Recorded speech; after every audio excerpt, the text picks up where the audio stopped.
अस्सलाम वालेकुम दोस्तों, वेलकम टू यूट्यूब चैनल। आज हम एक अहम टॉपिक पे बात करने वाले हैं कि हमास और इसराइल में जंग किस वजह से हुई और हमास कौन सा मुल्क, कौन सी तंजीम है और इन दोनों के दरमियान ये तनाज़ा कब से चल रहा है। इसलिए सबसे पहले हम हमास के बारे में जानते हैं, फिर इस तनाज़े पे इस वीडियो में बात करेंगे। दोस्तों, हमास एक इस्लामिक मुज़ामती तहरीक है जो कि 1987 में कायम की गई थी, जो गजा की पट्टी और मगरबी किनारे में इसराइली कब्जे के खिलाफ फलस्तीनियों की बगावत थी। और हमास इसराइल के खिलाफ मुज़ामत और गजा पट्टी पे इसके कंट्रोल के लिए जाना जाता है। हमास के सियासी और अस्करी विंग्स कासम ब्रिगेड्स को दर हकीकत इसराइल, अमेरिका और ब्रिटेन समेत कई मगरबी ममालिक ने दहशतगर्द तंजीमों के तौर पर नामजद किया है, जबकि दूसरी जानिब ईरान और हिजबुल्लाह समेत के कुछ ममालिक ने ग्रुप हमास को एक जायज फलस्तीनी इंतजामिया के तौर पर देखते हैं। ईरान खास तौर पर हमास को माली और फौजी इमदाद फराहम करता है। इस्माइल हानिये हमास के सरकर्दा रहनुमाओं में से एक हैं और तंजीम के अंदर मुख्तलिफ क़ियादत के ओहदों पे फाइज रह चुके हैं। इस वक्त वो कतर में मुकीम है, जहाँ से वो हमास से मुतालिक सियासी सरगर्मियों में हिस्सा लेते रहते हैं। इसके अलावा याहिया सरवर गजा में हमास के रहनुमा है और वो हमास के सिक्योरिटी ऑपरेटर्स के शरीक बनियों में से एक अहम किरदार के लिए जाने जाते हैं। उसके अलावा मोहम्मद दीप हमास के अस्करी विंग कासम ब्रिगेड्स के सरबराह हैं और ख्याल किया जाता है कि वो मुख्तलिफ हमलों के पीछे मास्टरमाइंड थे और वो इसराइली इंटेलिजेंस से बचने की सलाहियत के लिए जाने जाते हैं। खित्ते की सूरत हाल इंतहाई मुतनाज़िया है और इसकी खसूसियत जारी तनाज़ात, अमन की कोशिशों और सियासी पेचीदगियों से हैं।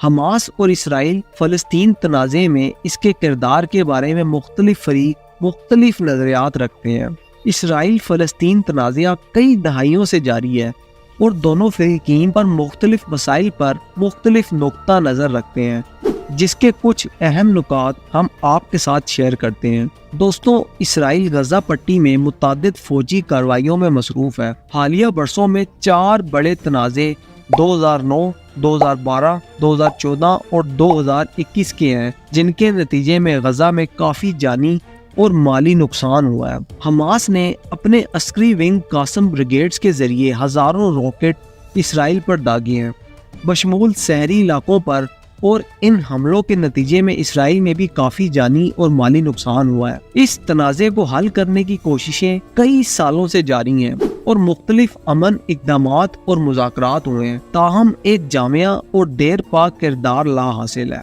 इस तनाज़े की बुनियादी वजूहात और तारीखी तनाज़र पेचीदा हैं और मुख्तलिफ फरीकों के मुख्तलिफ बयानिए और नुक्ताए नज़र हैं। हमास भी दूसरी तरफ से फ़लस्तीन ग्रुप्स की तरह 1948 में इसराइल के क़याम को तासुरुफ की एक शक्ल के तौर पे देखता है और दलील है कि ज़मीन फ़लस्तीनी लोगों से ली गई थी जो इस इलाके में नस्लों से रह रहे थे। इसराइल के हामी अक्सर इस इलाके से यहूदी लोगों का तारीखी और आबाई ताल्लुक पर जोर देते हैं और 1948 में इसराइल के क़याम को इनके आबाई वतन की वापसी के तौर पे देखते हैं। अक़वाम मुत्तहिदा ने 1947 में यरूशलेम के लिए एक बैनुल-अक़वामी इंतज़ामिया के साथ ज़मीन को अलग अलग यहूदी और अरब रियासतों में तकसीम करने के लिए तकसीम का मंसूबा पेश किया, जिसको यहूदियों ने कबूल कर लिया, लेकिन अरब रहनुमाओं ने मुस्तरद कर दिया और नतीजे के तौर पर यह कभी मुकम्मल तौर पर नाफिज ही नहीं हुआ। 1967 की 6 रोज़ा जंग के बाद मगरबी किनारे और गजा पट्टी पर इसराइल का कब्जा एक मुतनाज़िया मसला रहा है। इसराइल ने गजा से 2005 में इनखला लिया, लेकिन मगरबी किनारे पर अपना कंट्रोल बरकरार रखा। कई सालों में अमन के मुतअद्दिद इक़दामात और मुज़ाकरात की कोशिशें की गईं, लेकिन एक बाहमी तौर पर काबिल कबूल और देर पा हल अभी तक हासिल नहीं हो सका। हमास की तश्कील के वक्त से फ़लस्तीनी इस बात पर नाराज़ थे कि इसराइली सियासतदानों की तरफ से इश्तिआल अंगेज़ी और सिक्योरिटी सर्विसेज की तरफ से जबर को महसूस करते थे और उन्होंने पुरतशद्दुद बगावत की। हमास एक वाहिद ग्रुप था जो मुजाहिरीन, फ़लस्तीनी लिबरेशन ऑर्गेनाइजेशन और दीगर ग्रुप से भी आए हुए थे। पहली बगावत का इख्तिताम ओस्लो मुआहदे के साथ हुआ جس نے مغربی کنارے اور غزہ میں فلسطینیوں کی خود مختاری کے لیے فریم ورک کو واضح کیا۔ دوستوں، دوسری بغاوت سن 2000 میں ہوئی، جس کے دوران حماس کا عسکریت پسندوں پر اسرائیل اور غیر ملکی شہریوں کے خلاف خودکش حملے اور بم دھماکے کرنے کا الزام لگایا گیا۔ اوسلو معاہدے ایگریمنٹ کے بعد حماس نے 2005 تک سیاسی عمل کا بائیکاٹ کیا، جب اس نے مقامی اور قانون ساز انتخابات میں حصہ لیا۔ اس وقت فلسطینی علاقوں کو سردار محمود عباس اور ان کی الفتح پارٹی چلا رہی تھی، جو PLO سے نکلی تھی۔ 2006 میں حماس نے قانون ساز کونسل میں الفتح کے مقابلے میں زیادہ سیٹس حاصل کی، جس نے ان لوگوں کو پریشان کر دیا جو پہلے اقتدار میں تھے، اور ایک لڑائی چھڑ گئی جس میں سینکڑوں لوگ مارے گئے اور حماس نے غزہ میں اقتدار پر قبضہ کر لیا۔ قبضے کی وجہ سے ایجپٹ اور اسرائیل نے اپنی زمینی سرحدیں بند کر دیں اور ناکہ بندی شروع کر دی، اور حماس کی جوابی کارروائی 2008 میں پہلی غزہ اسرائیل جنگ کا باعث بنی۔ اس کے بعد سے حماس کی حکومت ہے، حالانکہ اس نے دوسرے انتخابات کی اجازت ہی نہیں دی۔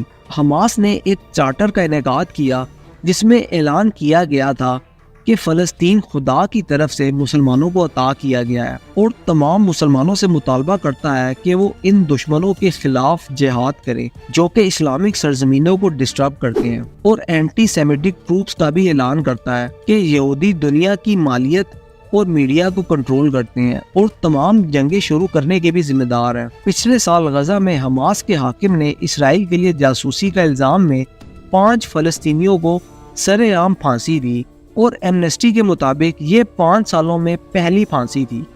مختلف میڈیا اور NGOs نے حماس کے راکٹ فائر کرنے اور گنجان آبادی والے علاقوں میں پناہ گاہوں کا ثبوت بھی فراہم کیے ہیں، تاہم اسرائیل کو انسانی حقوق کی خلاف ورزیوں کے اپنے الزام کا بھی سامنا ہے۔ ایمنسٹی نے اسرائیل اور مقبوضہ علاقوں دونوں میں فلسطینی عوام کے خلاف جبر اور آپریشن کا الزام لگایا ہے، جس سے وہ نسل پرستی کے نظام کا نام دیتے ہیں، جبکہ اسرائیل اس دعوے کو سختی سے مسترد کرتا ہے۔ دوستوں، اسرائیل اور حماس کے درمیان اس سال تناؤ بڑھ رہا ہے، جو خطے میں کئی دہائیوں میں سب سے مہلک ہے۔ اسرائیلی آباد کاریوں نے 2023 میں کم سے کم 700 مرتبہ فلسطینیوں پر پرتشدد حملے کیے ہیں، جو کہ اقوام متحدہ کی انسانی ہمدردی کے ادارے اوچا کے مطابق ریکارڈز پر سب سے زیادہ تعداد ہے۔ اسرائیل کی انتہائی فار رائٹ کی حکومت نے مقبوضہ مغربی کنارے کے اندر اپنی سیٹلمنٹس میں 5000 نئی بلڈنگز تعمیر کرنے کے منصوبے کا اعلان بھی کیا ہے، جبکہ اپریل میں پولیس نے مسجد اقصی پر چھاپا مارا، جو کہ اسلام کے 3 اہم مقدس مقامات میں سے ایک ہے۔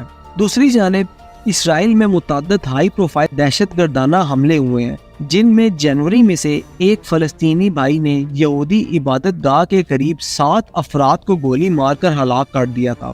ان بھائیوں نے جون میں مغربی کنارے میں ایک حملے میں 4 اسرائیلیوں کو ہلاک اور 4 کو زخمی بھی کیا تھا۔ اسرائیل اور سعودیہ کے درمیان ایک معاہدہ ہو رہا ہے، ایک ایسا معاہدہ جو خطے میں اپنا اثر و رسوخ اور دوسرے پڑوسی ممالک کے لیے اسرائیل کے ساتھ معاہدے کی راہ ہموار کرے گا، اور یہ ایران کو ایک ممکنہ خطرہ فراہم کر سکتا ہے، جو کہ حماس کا ایک اہم اتحادی ہے جس کے ساتھ اسرائیل کے تعلقات کافی خراب ہیں۔ دنیا کی سب بڑی طاقتیں USA، UK اور بھی بڑے ممالک اس لڑائی میں اسرائیل کے ساتھ ہیں، جبکہ فلسطین اور حماس کے ساتھ بہت کم ممالک شامل ہیں۔ اس لیے اب دیکھنا یہ ہے کہ اس لڑائی کا انجام کیا ہوگا اور کس کی فتح ہوگی۔ اگر تمام مسلم ممالک مل کے کام کریں، اللہ کی راہ کے لیے جہاد کریں، تو وہ یہ جنگ بھی جیت سکتے ہیں، لیکن اس جنگ کے پوری دنیا پر بہت برے اثرات ہوں گے۔ تو دوستوں، یہ تھی ہماری اب تک کی ویڈیو، امید ہے آپ کو پسند آئی ہوگی۔ ایسی مزید انٹرسٹنگ ویڈیوز دیکھنے کے لیے ہمارے چینل کو سبسکرائب کریں اور ساتھ ہی لگے بیل کے بٹن کو پریس کر دیں تاکہ ایسی مزید انٹرسٹنگ ویڈیوز آپ تک پہنچتی رہے۔ اب تک کے لیے اتنا ہی، ملتے ہیں اگلی ویڈیو کے ساتھ، تب تک کے لیے اللہ حافظ۔